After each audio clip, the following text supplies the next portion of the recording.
I've always had a fascination for the paranormal, investigating ghost stories and urban legends since I was a kid. If I ever heard a story that included the words, "They say if you go there at midnight," I was there at midnight waiting for a genuine encounter. In hindsight, I wish that I hadn't done that. If you chase a shadow too long,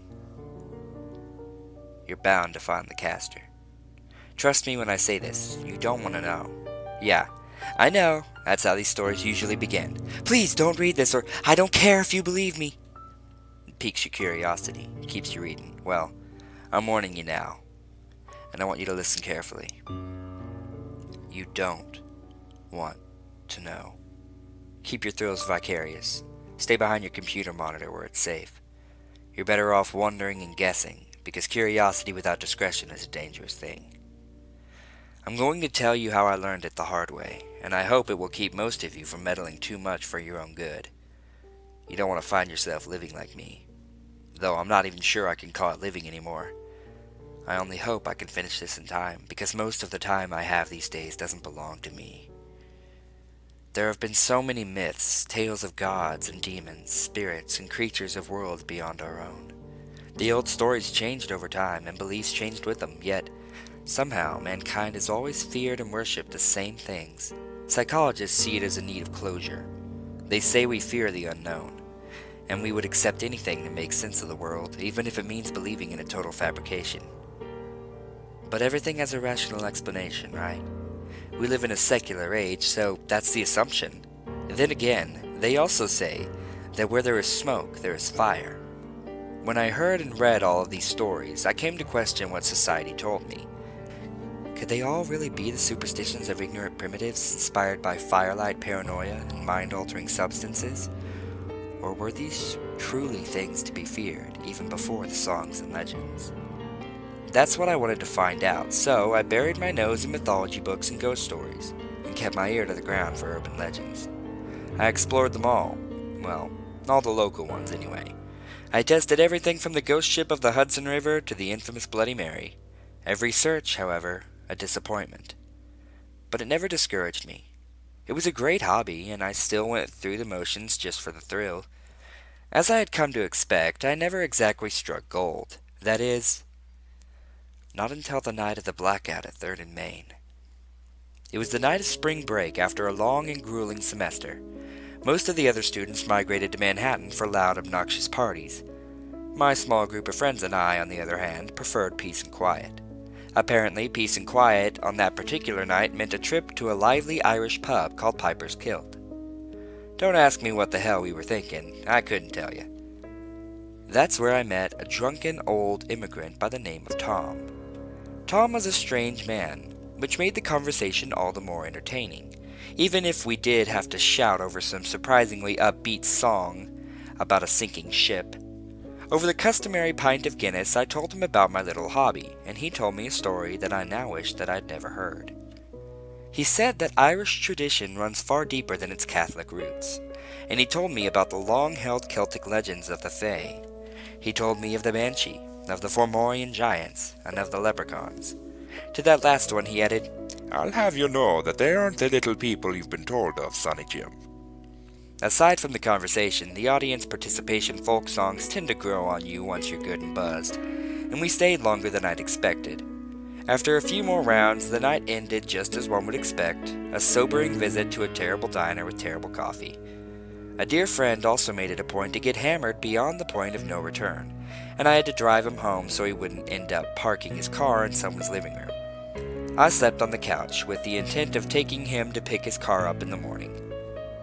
Provided that he didn't wind up in a coma, that is.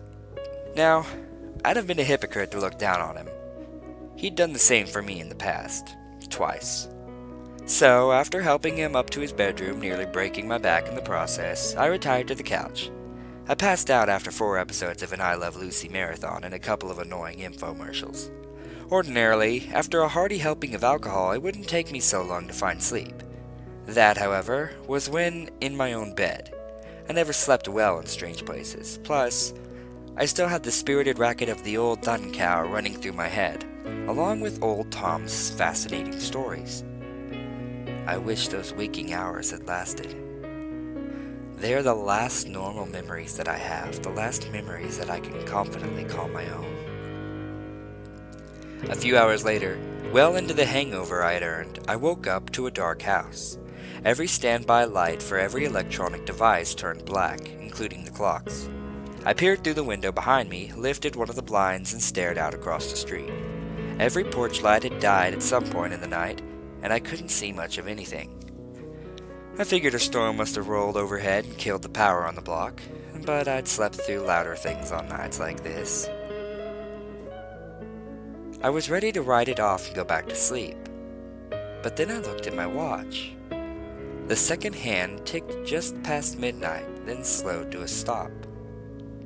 Old Tom's story came to mind. The old believers called him the Black Gambler, He told me. tempter and trickster of the Fey folk.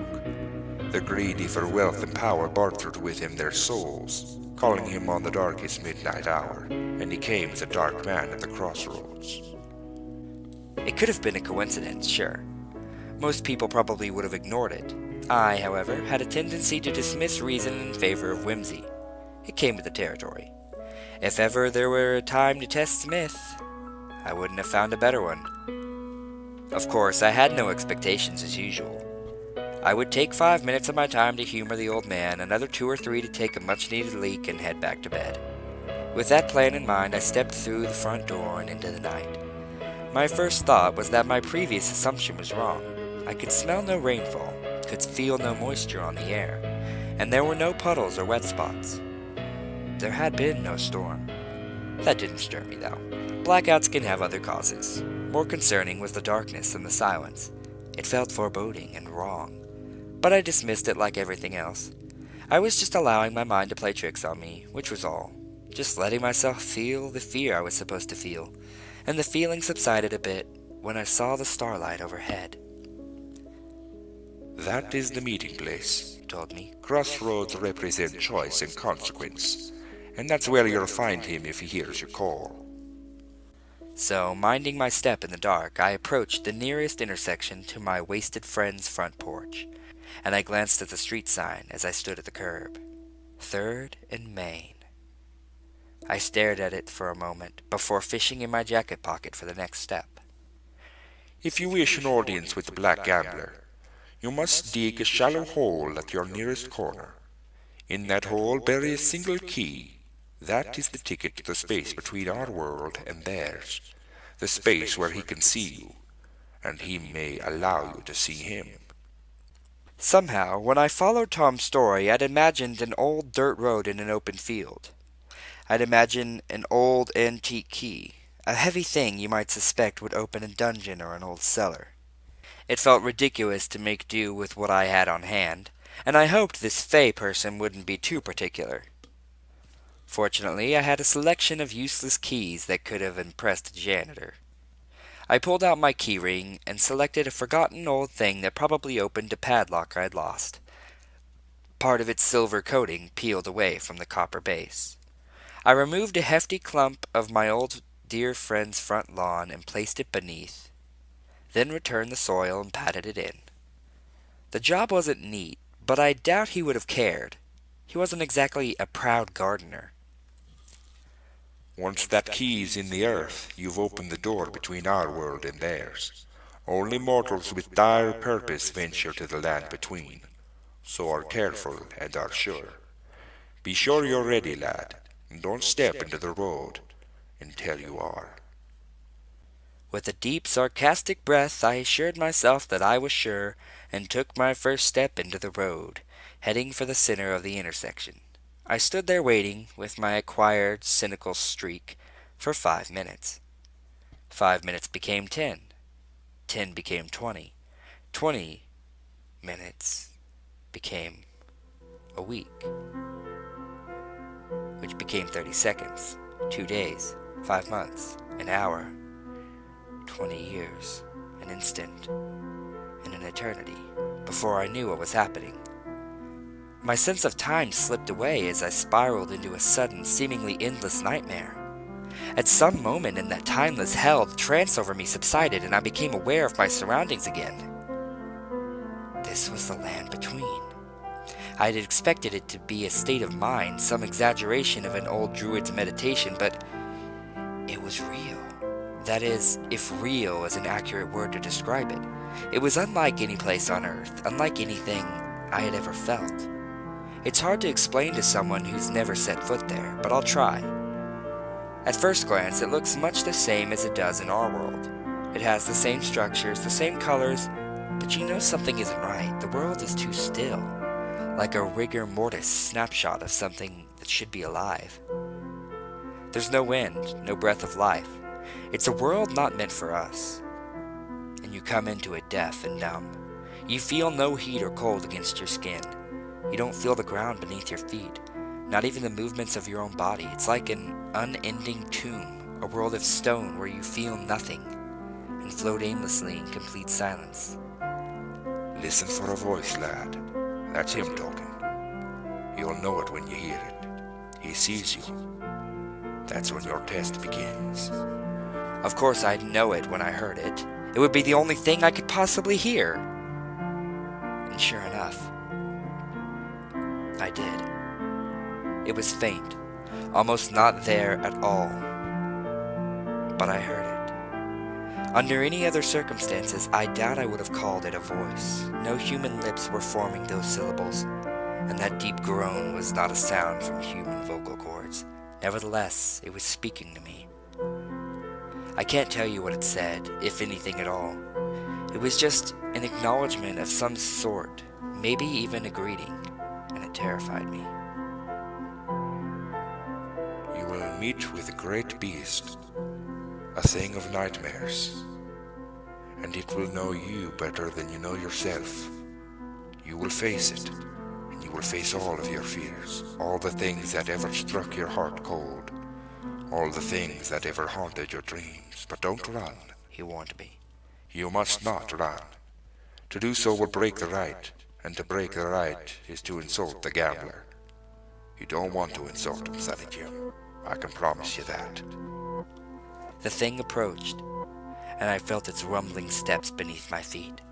Whatever robbed me of my senses began to return then, ever so slowly.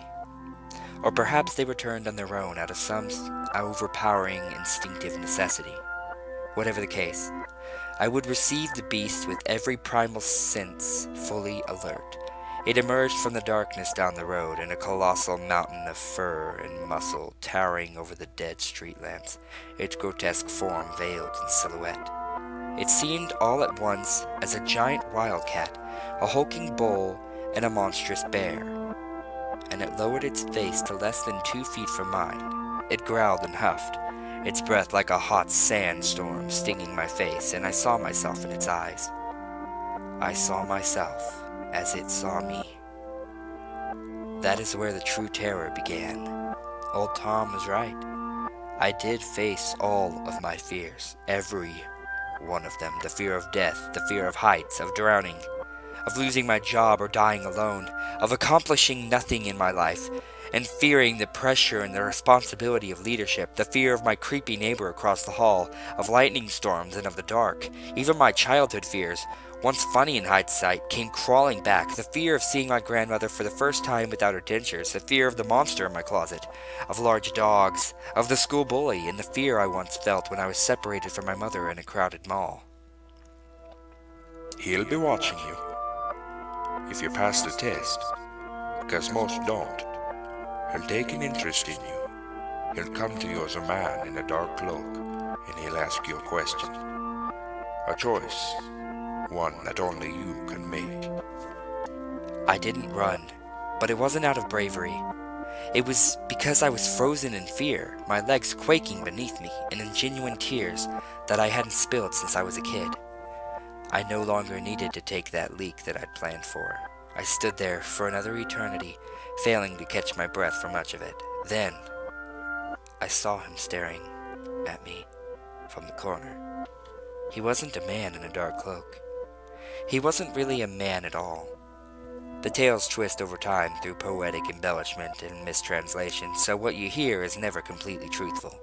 Then again, nothing the storyteller's spin could prepare you for the reality of those things. There are simply no words to describe them. Even I am likely misleading you right now, though I'm trying to be as literal as possible. Most cultures have their stories about him, and the way most describe him is honestly the most accurate way possible. He is a dark man at the crossroads, at all crossroads, and all crossroads belong to him. He didn't move at first. Instead, he spoke to me, and his voice was a soft breeze on the stillness, a wordless whisper. He did offer me a choice, though it wasn't a question. It was simply a curiosity for my will and true desire, if I truly wished for what was to come. My answer came in spite of me, and the answer was yes. Yes, I would commit a sacrifice for his gift. Yes, a higher purpose mattered more than my life, and yes, I would do what was required of me for these things. He approached me, and I felt a biting chill blow past me as he neared. The closer he came, the less distinct he appeared. His shape wasn't that of a man, but that of a man's shadow suspended in the air, nebulous and immaterial. At brief moments I could see the vague suggestions of a face, but never enough to read his expression. He stood motionless before me for several minutes, and then extended to me one intangible hand. Present the gambler with the possession of yours, an item of personal importance.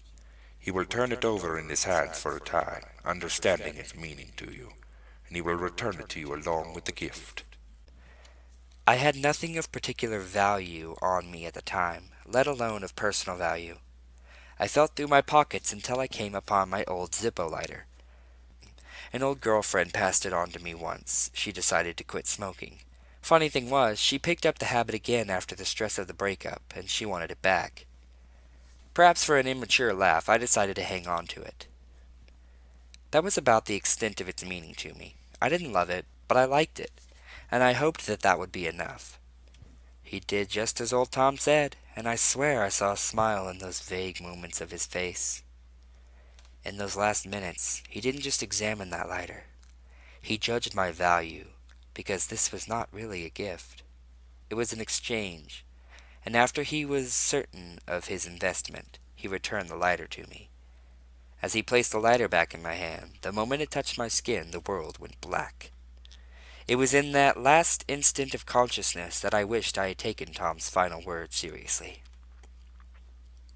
He will return it to you along with the gift in exchange for 7 years' service. He always collects, so be sure this is what you want, lad. Be sure that it's worth it, because your life belongs to him now. Since then, my life has been one of hazy nightmares, amnesia, and moments of clarity. I've gone to sleep at night, waking some days later in a sewer tunnel completely naked and holding mysterious, still warm, bloody masses in my hands. I've blacked out in mid-conversation, waking to see a television news report about a massive fire, and the arsonist fit my description.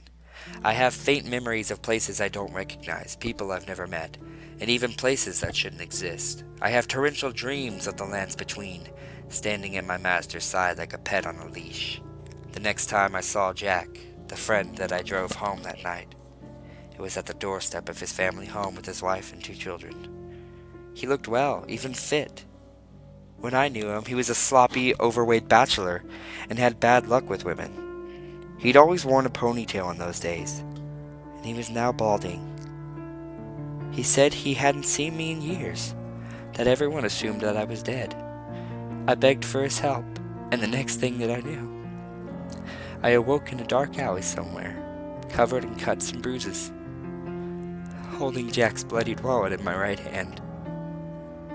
I don't know how long it's been, but I have a terrible realization. When it was said that he would demand 7 years of service, it didn't mean 7 years from that night. It meant 7 years in total. I'm a slave, and I can be spirited away at any moment. Sometimes I'll be fine for months at a time. Sometimes I'll have my life back on track, assuming that the nightmare is over. But he always calls for me again. I haven't even had the time to learn of what gift he's given me. Like many before me, I am ensnared in his web, and until my debt is paid in full, I am his unwitting puppet. I may never be free. This is the last time I will say it. Stay behind your computer monitor where it's safe. You don't want to know. It's not worth it. It's just not worth it. Convince yourselves that these things aren't true and keep your curiosity in check. Force yourself to lose interest and find a new hobby if you can. If not for your sake, then for mine. Because I already have the blood of too many other meddlers on my hands, as it is.